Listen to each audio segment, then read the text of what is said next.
भगवान श्री कृष्ण को नमस्कार करते हुए आप सभी का अनंत अकेडमी ऑफ मैथमेटिक्स में स्वागत है। आज हम करेंगे prove that e is irrational, इस थ्योरम का प्रूफ, जो कि analytic number theory MSc third semester की बुक के अंदर सिलेबस में है। बहुत इंपॉर्टेंट थ्योरम है, काफ़ी टाइम ये आ चुकी 2003, 5 और 9 में भी। ठीक है, अभी तक हमने सिर्फ एक्सपोनेंशियल फंक्शन यूज किया था, आज हम इसका प्रूफ करते हैं कि ये इरेशनल है।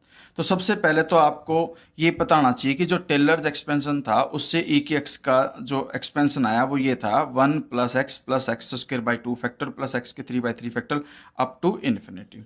इसमें जब मैं x की वैल्यू 1 पुट कर दूंगा तो e आ जाएगा, और इधर x की वैल्यू 1 रखने पे 1 plus 1/1 factorial 1/2 factorial plus 1/3 factorial up to infinity तक जाओगे आप। ठीक है, अब मुझे इसको वेरीफाई करना है कि इरेशनल है, तो हम सपोज करते हैं let if possible suppose that e is rational.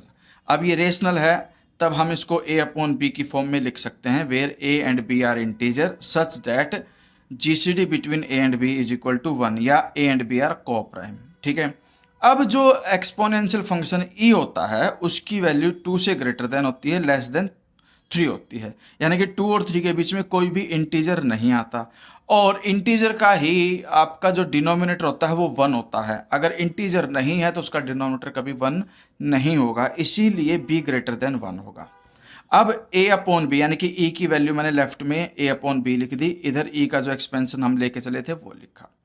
अब इस कंप्लीट एक्सपेंशन को दो ब्रैकेट में कन्वर्ट किया, एक तो 1 से लेकर के 1 अपॉन बी फैक्टोरियल तक, और एक b फैक्टोरियल के बाद वाली टर्म जो आएगी वो 1 अपॉन बी प्लस 1 फैक्टोरियल, फिर प्लस में 1 upon b plus 2 factorial and up to infinity तक। तो ये दो ब्रैकेट बनाने के बाद हमने क्या किया, multiplying by b factorial we get, यानी कि दोनों तरफ हमने b फैक्टोरियल से मल्टीप्लाई कर दिया। अब देखिए इसका इफेक्ट क्या पड़ेगा, अगर a अपॉन बी है लेफ्ट में, उसको b फैक्टोरियल से मल्टीप्लाई किया तो वो तो हो जाएगा a upon b, b factorial का मतलब है b into b minus 1 factorial, ये कैंसिल होकर के आपके पास लेफ्ट साइड में बच गया a into b minus 1 factorial, जबकि राइट साइड में जो था आपके पास वो ये था b फैक्टोरियल into 1 plus 1 factorial plus 1/2 factorial and so on करके 1/b फैक्टोरियल, ये वैल्यू थी।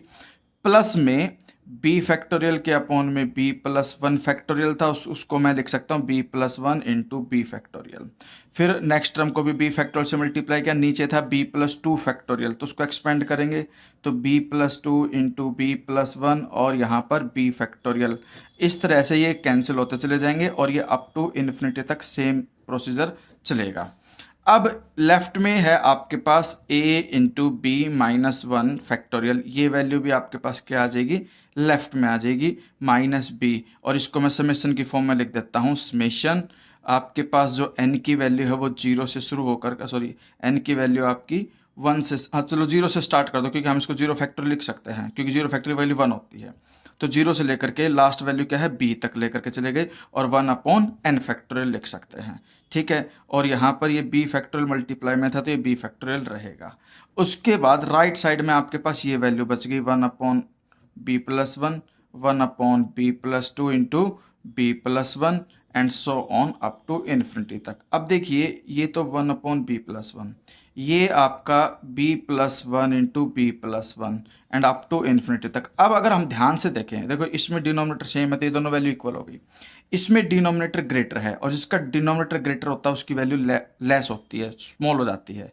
ठीक है, इसमें b plus 1 into b plus 1 है, इसमें b plus 2 into b plus 1 है, तो इसका डिनोमिनेटर बड़ा हुआ, जिसका डिनोमिनेटर बड़ा हुआ वैल्यू कंपैरेटिवली छोटी हो जाती है, तो इसलिए ये वैल्यू ग्रेटर हो गई और ये लेस हो गई, तो इसलिए हम इक्वल के बजाय अब साइन हम ये यूज करेंगे।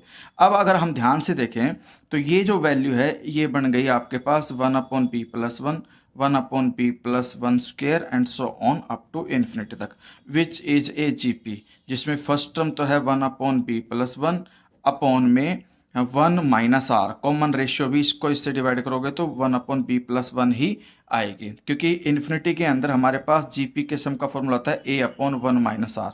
अगर फाइनाइट टर्म होती है तो फॉर्मूला अलग होता है, लेकिन इन्फिनिटी वाले केस में a/1 माइनस आर होता है। a first term, common ratio second term को फर्स्ट टर्म से डिवाइड करके आएगी, जो आप 11th में ऑलरेडी पढ़ चुके हो। अब ये तो b प्लस 1 हो गया, इसमें एलसीएम लोगे b plus 1 minus 1 upon b plus one, denominator से डिनोमिनेटर कैंसिल, बी से बी कैंसिल, यानी कि आपके पास वैल्यू आ गई 1 अपॉन बी सोल्व होकर के। अब ये वैल्यू लेस देन 1 होगी क्योंकि आपके पास जो बी था बी ग्रेटर देन 1 है। अगर बी की वैल्यू ग्रेटर देन है तो 1 अपॉन बी किससे लेस देन होगा, 1 से।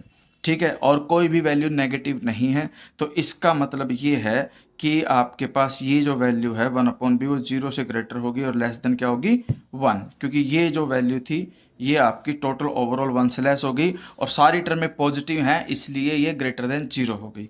अब हम इसमें क्या करेंगे, हम ये स्टेटमेंट लिखेंगे कि भाई RHS जो है, यानी कि जो ये RHS है ये ग्रेटर देन 0 हो गया बट लेस देन 1। अब 0 और 1 के बीच में कोई भी इंटीजर नहीं आता, ठीक है। जबकि LHS को अगर हम ध्यान से देखें तो LHS आपके पास ये है, देखिए a into b minus 1 factor, जो कि ये तो वैल्यू इंटीजर है। इसमें भी जब आप b फैक्टोरियल को अंदर मल्टीप्लाई करोगे टर्म बाय टर्म, देखिए n फैक्टोरियल जो है मैक्सिमम वैल्यू b हो सकती है, तो b फैक्टोरियल को जब अंदर मल्टीप्लाई करोगे तो नीचे से कैंसिल होते होते वैल्यू जो है वो इंटीजर में बचेंगी, तो ये वैल्यू ओवरऑल आपकी क्या बन जाएगी, इंटीजर। जबकि लेफ्ट में इंटीजर है, राइट में इंटीजर नहीं है, क्योंकि 0 और 1 के बीच में कोई इंटीजर नहीं बचता, इसलिए हमारे पास कॉन्ट्राडिक्शन आ गई और कॉन्ट्राडिक्शन की वजह से ई जो है वो इर्रेशनल हो गया। अभी भी अगर आपको कन्फ्यूजन है कि भाई ये वैल्यू इंटीजर कैसे बनी, तो उसको समझिए, b factorial summation 1 upon n factorial, यानी कि बी फैक्टोरियल और मल्टीप्लाई में 1 plus 1 upon 1 factorial, 1 upon 2 factorial and so on करके 1 अपॉन बी फैक्टोरियल। अब देखिए ध्यान से, ये मल्टीप्लाई करोगे बी फैक्टोरियल, ये भी बी फैक्टोरियल अपॉन 1, अब ये आपका बी फैक्टोरियल अपॉन 2 फैक्टोरियल। ध्यान रखना बी जो है ग्रेटेस्ट वैल्यू होगी जितनी भी यहाँ पर वैल्यू है उन सब में से, तो इस तरह से ये फैक्टोरियल इसको कट करेगा और लास्ट में आपके पास चलते चलते b factorial upon b factorial cut करके ये 1 बचेगा। तो इस तरह से आपके पास सब कुछ कैंसिल आउट होकर के इंटीजर ही बचेंगे और कुछ नहीं बचेगा।